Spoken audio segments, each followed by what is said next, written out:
এক বুড়ো কাকির উপরে মগ্ন মোবারক হোসেন শান্ত তার জন্য নিয়ে আসলো ফুল। সে আজকে করবে আর কোন ভুল, যার জন্য আনা হলো ফুল উনি সেই ভদ্রলোক। আপনাদের দেখে চিনতে নেয়ার বাকি উনি সেই ভদ্রলোক যে আমাকে আইফোন গিফট করেছিলেন। উনি এখন আমাদের বাড়ি।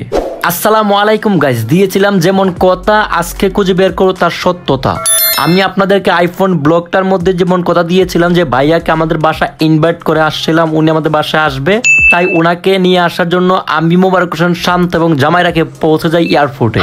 এয়ারপোর্ট যাওয়ার উদ্দেশ্যে আমরা দেই রওনা। সকাল সকাল ঘুম থেকে উঠে মোবারক হোসেন শান্ত খুব ক্লান্ত, আমিও ব্যক্তিগতভাবে খুব পরিশ্রান্ত। রাতে হয় না ওইরকম কোনো ঘুম, জামাইরাকেও আমাদের মতোই একজন। এই স্মার্ট ছেলে ফেলে সকালবেলা ঘুম থেকে উঠে একটু আমার পর বিরক্ত, কারণ এত সকালবেলা এয়ারপোর্ট যাওয়ার কি প্রয়োজন ছিল। এর মধ্যে জামাইরা কি অভিযোগ তুলে যেহেতু ব্লগটা করবি তাহলে মাইক্রোফোনটা নিয়ে আসতেই পারতি। সরি গাইস, আমিও ব্যক্তিগতভাবে সকাল সকাল মাইক্রোফোনটা আনতে ভুলে যাই, তা আমার মনে নাই। এত সকাল সকাল এয়ারপোর্টে যাওয়ার উদ্দেশ্য ছিল এটাই, উনি সিলেট থেকে ঢাকা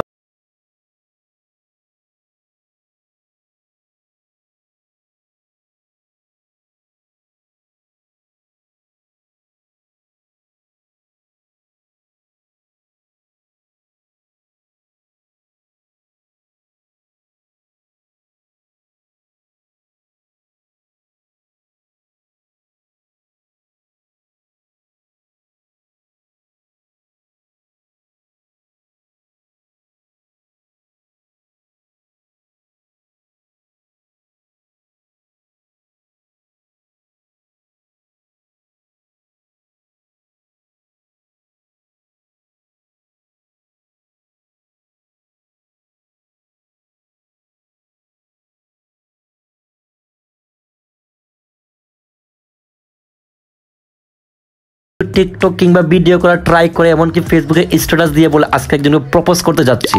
ওই সেই মোবারক হোসেন শান্ত লুচ্ছামি এবং বদমাশি শুরু হয়ে যায় বুড়ো বুড়ো কাকেদের দিকে বারবার ফিরে ফিরে থাকায়।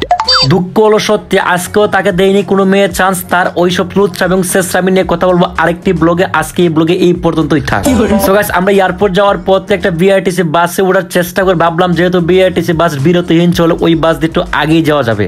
সো গাইস, দুঃখ হলো সত্যি কপালটা ওই দিন ছিল মনে হয় খারাপ। ওই দিন গাউসিয়া মার্কেট থেকে কাঞ্চন ব্রিজ পর্যন্ত এত পরিমাণ জাম যা আপনাদের বলে বোঝাতে পারবো না। দেখতে পাচ্ছেন হাঁটি হাঁটি পাপা ওর কাছে পৌঁছে যায়, কিচ্ছু করার নাই গাইস, আমরা মানে প্রচন্ড জ্যাম আমরা হেঁটে যাচ্ছি। সেই জামের দুঃখ এবং কষ্ট নিয়ে গাড়িতে বসতে বসতে বিরক্ত হয়ে আমরা হাঁটতে হাঁটতে চলে যাই এয়ারপোর্ট যাওয়ার উদ্দেশ্যে। হাঁটতে হাঁটতে আমরা এয়ারপোর্ট যাওয়ার উদ্দেশ্যে যখন রওনা হলাম, 1 ঘন্টা হাঁটার পর দিকে রাস্তার শেষ হওয়ার অবশেষে একটা বিকল্প পথ খুঁজে পাই। ওই জায়গায় গিয়ে একটা অটো নিয়ে যাই। অবশেষে পেয়েছি একটা গাড়ি, ওনার কাছে পৌঁছে যাব তাড়াতাড়ি। রাস্তায় যেই পরিমাণ জাম, জ্বরছে মাথার গাম। ওনার সাথে আছে গাড়ি, ওই গাড়ি দিয়ে পৌঁছে যাব আমাদের বাড়ি। মোবারক হোসেন শান্ত বাংলার মেয়েদের জন্য আতঙ্ক, জাতির কাকিদের ক্রাশ। আজকে আপনাদের জন্য রেডি আছে আইক্যাওয়ালা বাস। মোবারক হোসেন শান্ত প্রচন্ড রুদ্রে হয়ে গেছে অশান্ত, সে আমার উপর বিরক্ত। আজকে কেন আমাদেরকে এই রাস্তা দিয়ে আসতেই হলো, বিকল্প রাস্তা আমাদের সাথে ছিল বাট এটা অনেক লেট হতো বলে এই রাস্তা দিয়ে আসতে হলো।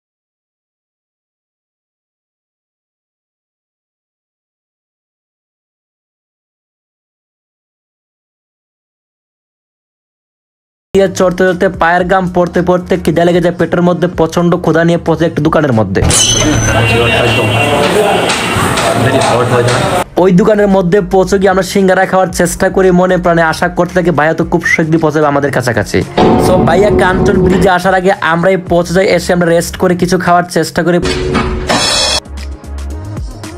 এরপর ভাইকে ফোন করে বলি ভাইয়া কিছু খাবে নাকি। ভাইয়া বলে ঠিক আছে, তোমরা যা খাচ্ছ তাই নিয়ে আসো।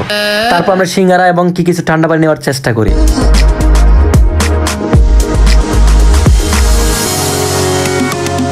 সিঙ্গারা নিয়ে ভাইয়ের কাছে পৌঁছতে পৌঁছতে ভাইয়ের জন্য যে ফুলের তোড়াটা কিনা হয়েছে এটা অলরেডি ভেঙে যাওয়ার পথে। এতক্ষণ হাঁটার পরে এত রৌদ্রের মধ্যে এতক্ষণ দৌড়াদৌড়ির পরে ফুলটা ভাই কিভাবে ভালো থাকে।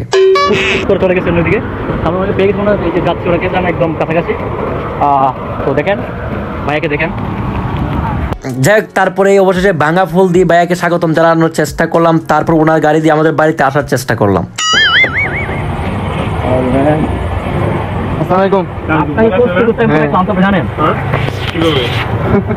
আমরা মাত্র খাওয়া দাওয়া করে আপনি এখানে যেহেতু বন্ধ পারেন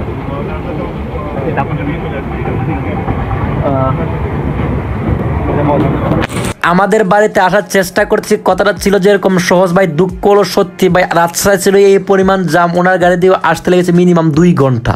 তারপর ওনাকে কষ্ট করে নিয়ে আমাদের এলাকায় আসতে হলো। মনের মধ্যে একটু বয়স সংশয় কাজ করে থাকে, যেহেতু ভাই উনি আবার এসি ছাড়া থাকতে পারে না।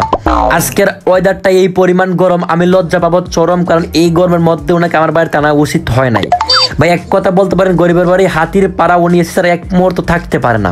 তো আমাদের গাড়িটা ব্যাক করার পরে 2 মিনিটের রাস্তা হেঁটে আমাদের বাসায় যেতে হবে। এর মধ্যে আমার বড় ভাই ওনাকে রিসিভ করার চেষ্টা করে। মোবারক হোসেন শান্ত এবং জামারিকে খুবই পরিশ্রম করে ভাইয়ের লাকেজটা রাকিব নিয়ে যাবো। মোবারক হোসেন শান্ত ফল ফ্রুট আগার বগর সাগর ইত্যাদি নিয়ে আসার চেষ্টা করে। আমি মনে মনে ভয় পাইতে থাকি, ওনাকে কোথায় রাখবো সেই চিন্তা করতে থাকি। এরপর ভাই নিজের যা আছে তা এর মধ্যে ওনাকে আমার বাড়িতে নিয়ে আসে, আনার পর ওনাকে একটা রেস্ট দেওয়ার ব্যবস্থা